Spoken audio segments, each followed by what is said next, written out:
Kelee Ringo successfully held off Jaire Alexander from becoming a Philadelphia Eagle, but can he also hold off Asante Samuel Jr. from joining the Birds? We'll get into that coming up next right here on the Locked On Eagles podcast.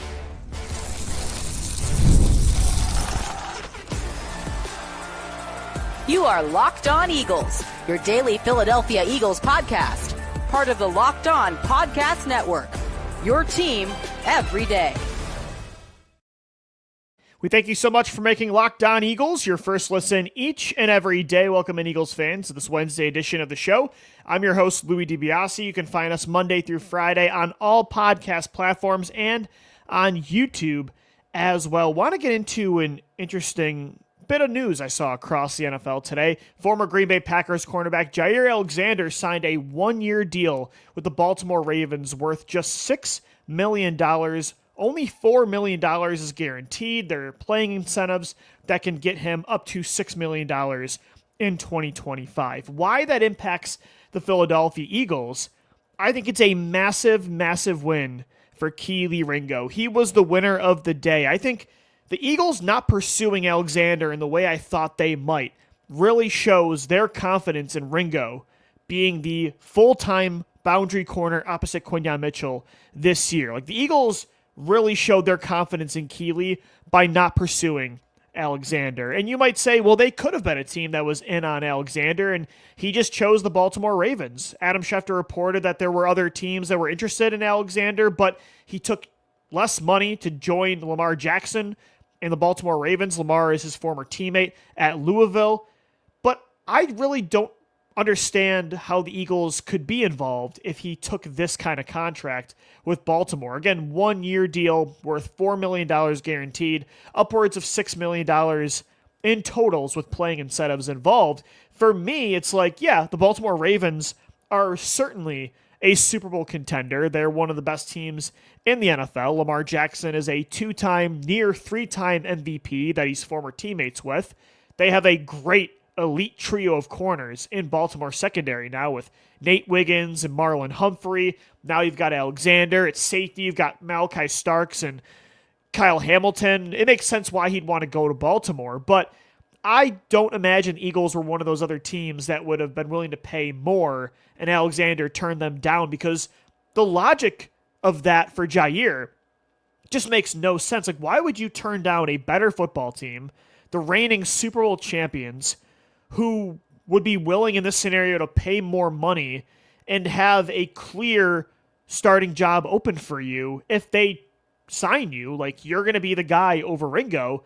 You're going to be that opposite corner on the outside, opposite Quinyon Mitchell. It's going to be you, Cooper DeJean, and Quinyon Mitchell. So, again, there were other teams involved. Maybe one of them were the Eagles, and I don't want to sound like this super cocky, egotistical Eagles fan that would say, no way a player would choose somebody other than the Philadelphia Eagles. Like, I think there's a chance of that, but the logic of him turning down the reigning champions that are willing to pay more and you have an obvious starting spot open, I don't think, with all that being said, the Eagles were involved for all those reasons. So that is a huge boost of confidence for Kelee Ringo, who really had a strong spring and OTAs in the end of May, early June.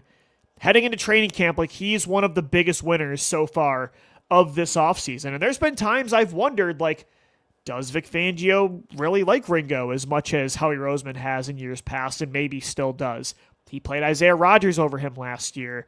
I wondered if they would be interested in the free agent market that I kind of liked in March when Alexander was on the open market. I thought to myself, would they be interested? Well, they really weren't. And I think that shows that they really want to see through this investment, see through this plan of giving Ringo a real shot to be the guy that they drafted him to be, which is, I think, a long-term starter. Even though he was a fourth-round pick, again, this was a player that had day one, day two type of draft status for the majority of that 2023 NFL draft. He has, like, elite traits. He has an elite ceiling, even though it's a lower floor than other players. And, oh, by the way, as we've said and everybody has said on their podcasts and articles and tweets, he's younger than Quinyon Mitchell. Like, this guy's only 23 years old. So I really like that they did not go after Alexander and showed their confidence in Ringo. But I will say at the same time, Keelee's got to have a strong summer. Like, he can't have a super up and down training camp because there is another player out there in free agency that ESPN's Jeremy Fowler says the Eagles have discussed this player, potentially bringing him in at the end of July, early August, if things don't go great with Kelee Ringo, with the depth of the secondary at cornerback specifically. It's Asante Samuel Jr. Jeremy Fowler said today, I believe it was on The Fanatic, that the Eagles have discussed Samuel. Samuel is not likely to sign a contract until the end of July. See if there's injuries, what is the best opportunity. Maybe a team will be willing to pay you more than what right now his market dictates, which clearly is not a whole lot, as he was not a free agent signing in any of the last 3 months. So clearly teams are not willing to pay him a whole lot. Fowler said today that the Eagles might be interested in Samuel, and I don't think they're interested right now. But again, let's say Kelee kind of has an up and down training camp. Let's say he has some really great days, but other times you're like, man, can we deal with this high variance of a corner in a Super Bowl window? Does he have a shaky preseason? Maybe if Asante's still available, they do go for him. I still think that's something that's on the table. So Ringo, right now, he's a big winner. He held off any potential signing of Jaire Alexander or any other legitimate veteran corner that would really seriously compete for the starting job with him. Like, that to me is not Adoree Jackson, but he's got to keep going. He's really got to string together consistent practices after consistent practices, because Asante is not just some scrub on the open market. Like, this isn't just another Adoree Jackson, or I think even a Rasul Douglas to a degree, who's still out there in the UFA pool. Like, Asante, yes, he's got some real deficiencies. Like, he is a very bad tackler. I think that would drive Vic Fangio up a wall. He has not been able to stay fully healthy year after year, kind of like Alexander. He is a little frail in frame and kind of has been injury prone, but at the same time, he has some elite traits. Like, there have been a lot of moments since he was drafted in the second round of the 2021 draft. Like, there's been a lot of stretches season after season where he's one of the best man coverage corners in football from a lot of platform statistics. Like, this is a player that's capable of getting 3 interceptions in a playoff game. This guy, Asante, had 3 picks against the Jaguars in that wild card game in the first half. Like, this is a high caliber player that was a high draft pick that's extremely explosive, has great lateral mobility, like really loose hips, has really good short area explosiveness. He's a really good man coverage corner. Again, at times during the past 3 seasons, he's been atop the league in forced incompletions and overall man coverage grade. He's a very sticky cornerback. And oh, by the way, his dad is kind of an Eagles legend, and the number 22 is open. And the Eagles like this kind of story. They did the same thing with Jeremiah Trotter Jr. last year. So I'm not saying that's why they would bring him in, but it's another part of this equation. He's not just some nobody on the open market. He is potentially an upgrade over Ringo. I think it's kind of, they're in a similar tier from a ceiling perspective, but he's a legitimate option to compete with Ringo or to be somebody that replaces him. It's not a couple years ago, oh man, like this linebacking room is just, it's not good enough. Let's go bring in some scabs like Miles Jack and a Zach Cunningham and a bunch of older players. Like, that's not who Asante is. He was my number 1 graded corner in that draft class. And when he is playing, he's a very good player. It's very similar to Alexander, where the if isn't about his ability on the field. The if is about if he's going to be on the field. So that's somebody to keep an eye out for, though, at the end of July. I thought it was very noteworthy that Jeremy Fowler said the Eagles have discussed the idea. But for now, Kelee Ringo is a huge winner. Ringo has been able to hold off any legitimate veteran signing or trade, and he added Jaire Alexander to the list of guys that he's been able to hold off this offseason. So he's had a really good summer and spring. Hopefully he can keep that going in training camp, because it looks like the Eagles really want to see this through, and they really want Ringo to go out there and be the guy and to win this job and leave no questions remaining about him heading into the regular season. So a huge training camp coming up for Ringo, but after today's signing of Jaire Alexander in Baltimore, he's definitely a big-time winner. All right, guys, coming up next right here on the Locked On Eagles podcast, the Florida Panthers won the Stanley Cup yesterday. They are repeating as Stanley Cup champions. And I thought to myself, that's what the Eagles are trying to do with the Super Bowl. Is it harder to go back-to-back in the NFL compared to the NHL and other leagues. We'll get into that coming up next right here on the Locked On Eagles podcast. Today's episode of the Locked On Eagles podcast is brought to you by Monarch Money.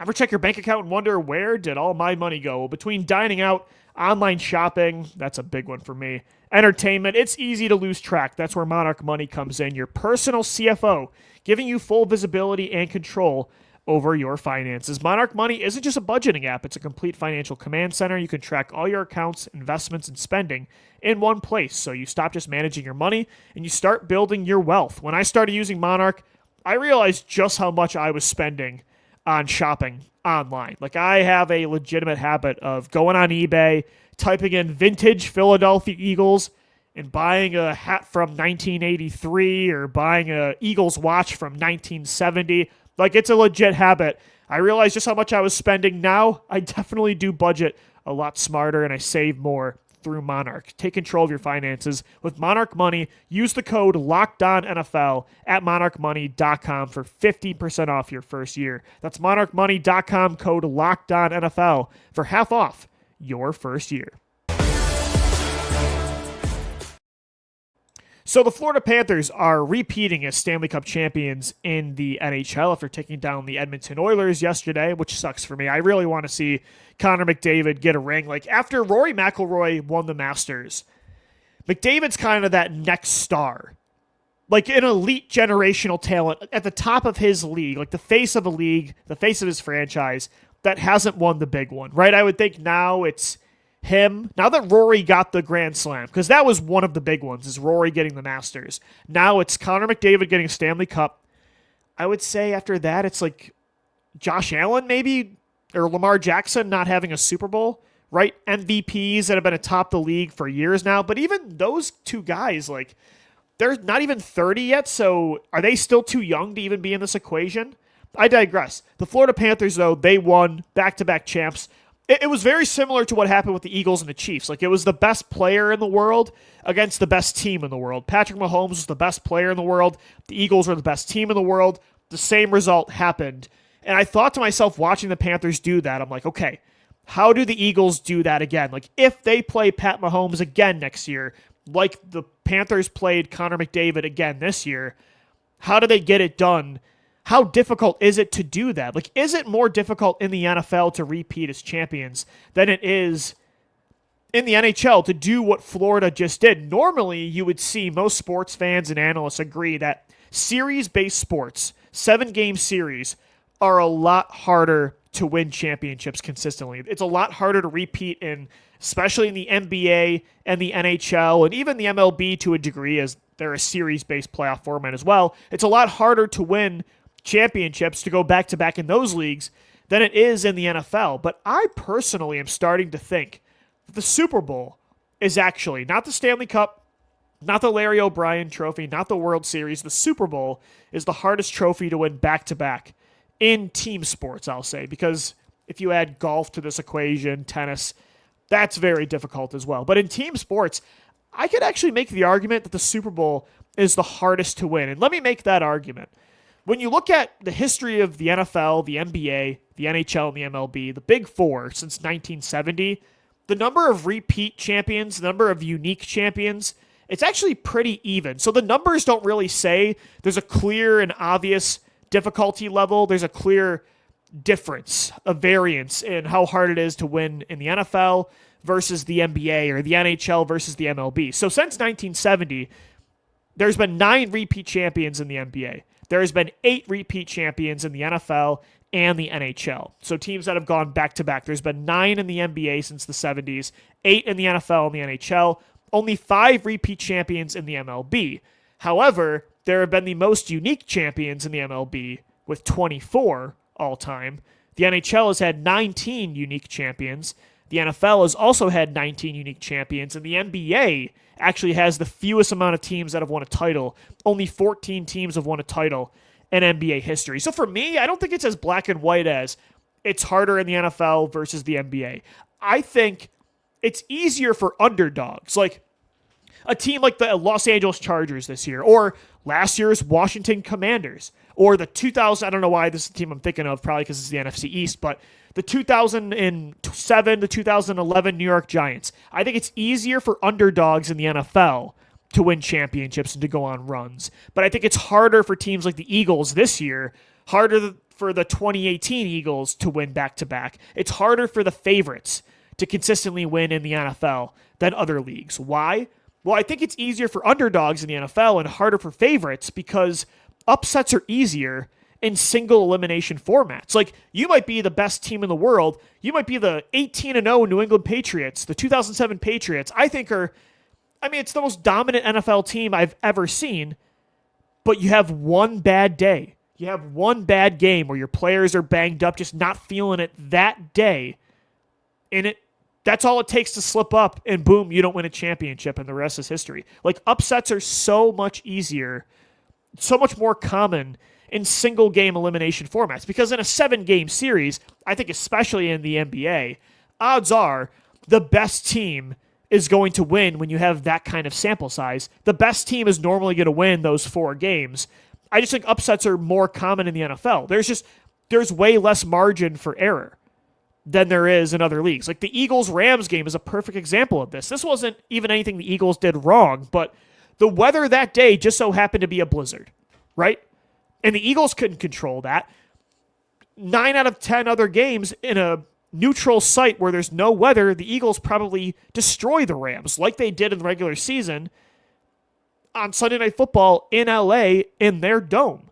Whereas the Lincoln Financial Field setting in the divisional round is a blizzard, and that allowed an inferior team to keep the game closer. So again, in the NFL, the single game elimination format makes it really tough. Some might argue, well, all you need to do is win a couple games to win a championship. But again, the margin of error is so tough. Single game elimination, there's fewer games in general, right? So in the regular season, it's harder to make the playoffs consistently. Less teams make it in the NFL than the MLB, the NBA, and the NHL, right? 8 teams make it in the NBA and the NHL. Only 7 make it in the NFL. Oh, by the way, throughout the majority of the Eagles' history, in the NFL's history, 6 teams were in the playoffs. And then also add on top of it the physical toll that an NFL season has on players. Like, NFL players, by the time they get into the playoffs, these guys are playing at what? Sometimes 65 to 75%. Not everybody, but injuries are a much bigger part of the game in the NFL as well than it is in other sports. And also, another point about this, just think about the Super Bowl itself. The pressure cooker that is the Super Bowl, it's the biggest day of the year in sports. There is so much pressure on players in that game. Whereas, yes, there's a lot of pressure. The NBA Finals, the Stanley Cup is so intense. But again, there's potentially 7 games to play in the Stanley Cup Finals, in the World Series, in the NBA Championship, in the NBA Finals. The Super Bowl is just one giant pressure cooker where the entire world is watching you. Nothing else is on. And again, you cannot afford to have an off day or you're not a champion. So I would actually say what the Eagles are about to do, or what they're going to try to do in 2025, is harder than what the Florida Panthers just did. It's harder than what the 2017, 2018 Golden State Warriors did. It's harder than what the early 2000s New York Yankees did. And that's why I think 2025, you should not expect complacency from this Eagles team. That's why I think they're still as motivated as ever, because it's a new thing to accomplish. It's a new mountain to climb, a new historic feat to accomplish that is very difficult. Again, only since 1970, in the last 55 years, over half a century, there's only been 8 repeat NFL champions. There's only been 8 teams that have gone back-to-back in 55 years. It's very, very difficult to do, and the Eagles are going to try to pull it off. It's why, for me, like somebody asked me the other day, like, is your cup full as an Eagles fan? Like, you've won 2 championships in under a decade. You beat Tom Brady and Patrick Mahomes in the Super Bowl. Like, what else is there to accomplish? Like, how do you not feel complacent? For me, from a fan perspective, why I don't feel complacent is this. To repeat in the history of sports is something that most teams are not able to pull off. Most champions cannot do because of the difficulty level of it in all sports. And I think especially in football, if you can go back-to-back and win the Super Bowl, that puts you in, again, winning another Super Bowl puts the Eagles in dynasty stratosphere. But going back-to-back, like that puts you on a historic level in the history of not just football, but the history of sports as well. So I think it's really tough to win it in the NFL. If the Eagles can pull this off this year, again, you're in a new stratosphere in the history of sports. All right, guys, coming up next right here on the Locked On Eagles podcast, I want to talk about Jalen Hurts' leadership. I think Jalen might be the main reason that Dallas Goedert is still an Eagle. I'll tell you why coming up next right here on the Locked On Eagles podcast.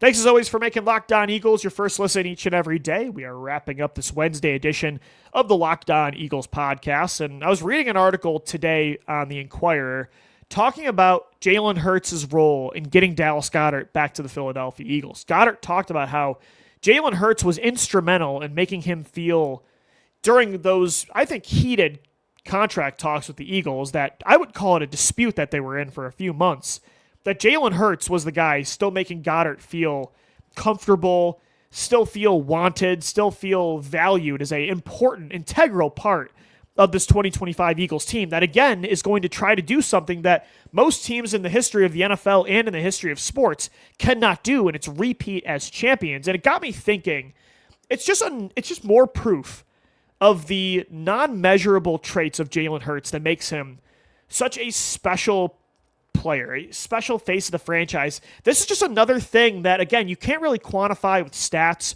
or with film study that makes Jalen Hurts an elite quarterback. This is an important part of being the face of the franchise. This is an important part of being a franchise quarterback, is this elite leadership that he has. Like, Jalen Hurts could be the reason Dallas Goedert is still in Philadelphia. If Jalen Hurts does not reach out to Dallas in the way he does, considering the way the Eagles were treating Dallas, and again, it was a business kind of transaction. Like, the Eagles had to do this if they wanted to get what they wanted, but Dallas Goedert could have very well took what happened personally. The Eagles said, hey, we know you just had another elite playoff run for us. You were one of the main reasons we won the Super Bowl. Like, he was the most consistent part of that passing game in the playoffs. I've said it on the show before. I'll say it again, but we want you to take a pay cut. We don't want to give you an extension. Like, we don't want to keep you long-term, or at least we're not trying to right now. We're not going to trade you, and we want you to take a pay cut. Like, we want you, but we want you on our terms. Like, we want you for a lot less than you're getting right now. Dallas Goedert could have totally been like, screw this. Like, yeah, I'm injured a lot, but I'm a top 5 talent at tight end. Like, I'm one of the main reasons that we won a Super Bowl. I'm one of the main reasons that we were able to get to 2 in the last 3 years. Like, I'm not going to take that. But I think Jalen Hurts, like, again, keeping him engaged with the team, making him feel valued and comfortable still during, again, these are tense contract situations that a lot of the times, you know, a lot of players understand it's a business and this is just the way the NFL works, but some do take it personally, and I would totally understand why Dallas Goedert would have taken this personally. Jalen Hurts, I think, is a huge reason that Dallas Goedert is still an Eagle, and that's important. Dallas Goedert, I think, is really crucial to this repeat run. Like, you need him in the right headspace this year and not have him be kind of where Zach Ertz was heading into 2021. Like, Zach Ertz was 1 foot in, 1 foot out, as he should have been. Like, the Eagles were not going to give him an extension, but he wasn't able yet to go elsewhere and get a new deal. He was eventually traded to Arizona, but the Eagles, like, they can't afford Goedert to be thinking that way this year when they're trying to win back-to-back championships. I mean, Jalen Hurts, like, he needs Dallas Goedert. Yes, he has A.J. Brown and Devontae Smith and Saquon Barkley, but he trusts Dallas Goedert in really crucial, important parts of games, like on third down, over the middle of the field, in close games in the fourth quarter, late in these games. You know, just look at that play against the Saints in the Superdome, Week 3. Jalen Hurts looks to Dallas Goedert. Look at a couple big plays late against Green Bay in the wild card round, against L.A. in the divisional round. He goes to Dallas Goedert. There is a really, really strong long-term chemistry between Jalen and Goedert that doesn't get talked about enough. Like, this is his longest tenured weapon. Goedert's been with him since the start. In all 5 seasons of Jalen being a starter, Dallas Goedert has been a go-to weapon for him. Smith hasn't been there every year. A.J. Brown hasn't been there every year. Hurts and Goedert, they don't get the kind of love that the Wentz-Ertz connection did, but Hurts-Goedert is kind of on that level, and Jalen knows he needs him. And so what he did during this situation is really important. And I think Jalen is an all-time great leader in Eagles history. And I've defended Carson Wentz in the past, but this is one of the things that he just was not great at. He did not possess, was elite leadership. Jalen Hurts has that. And I think he was integral in keeping Dallas Goedert a part of this football team. It's so important during these kind of business relations to have a Jalen Hurts, right? Because Dallas Goedert, I don't know if Jalen, I'm not saying he's the main reason that Goddard's back. I think he wanted to be in Philadelphia. He wants to make it work still, even long term. But if Hurts doesn't do that, like maybe Goedert is less willing to accept the restructure that he did. Again, he took a pay cut. Like, yeah, the Eagles guaranteed his money. He got, $10 million, I believe, fully guaranteed, but he took like a $4 to $5 million pay cut. And that's a lot, even for a player that's injured a lot. Dallas Goedert's you could argue a top 3 talent at tight end in the NFL, and he's top 5 in the league at tight end when he's healthy in production. So, again, it's just another immeasurable thing that I think the NFL kind of sleeps on with Jalen Hurts. It's another way to say that he's elite in a different way. Like I've always said, Jalen Hurts is elite, but he's not elite in the same way that a Patrick Mahomes is, or a Lamar Jackson, or a Josh Allen. Not saying those guys aren't great leaders as well. Like they certainly are, but it's these kind of intangible things on and off the field that make Jalen Hurts special, that help the Eagles consistently compete for championships year after year. And I think he doesn't still get enough credit for this. I mean, all those stories a couple years ago after the 2023 collapse about, questioning Jalen as a leader, that was all to sound like an old man from Great Britain. It sounds like rubbish to me. I mean, Jalen is, I think, you've got a Mount Rushmore of Eagles leaders. You've got Brian Dawkins. You've got Brandon Graham. I think Malcolm Jenkins deserves to be in that conversation, like Jason Kelsey and Lane Johnson, Chuck Bednarik. Who else? I think like those are a lot of the main guys. Jalen Hurts belongs in that list. I think he's a top 3, top 5 leader in Eagles history. And that's like when you're the face of a franchise, when you're a franchise quarterback, that's a very important part of the job. Again, I'm a huge defender of Carson Wentz. You guys all know that. But that's one thing even I'll admit he didn't have in Philly. Irsay saw it in Indianapolis. He didn't have it there. He didn't have it in Washington. He just wasn't able to really grab the entire locker room, I think, the way that Jalen Hurts can. I think that's what makes him special. All right, guys, that's going to do it for today's edition of the Locked On Eagles podcast. Thanks so much for making us a part of your day, your first listen each and every day, Monday through Friday. We will be back tomorrow. Until then, thanks as always for downloading, watching, and listening, and let's go Birds. Fly, Eagles, fly.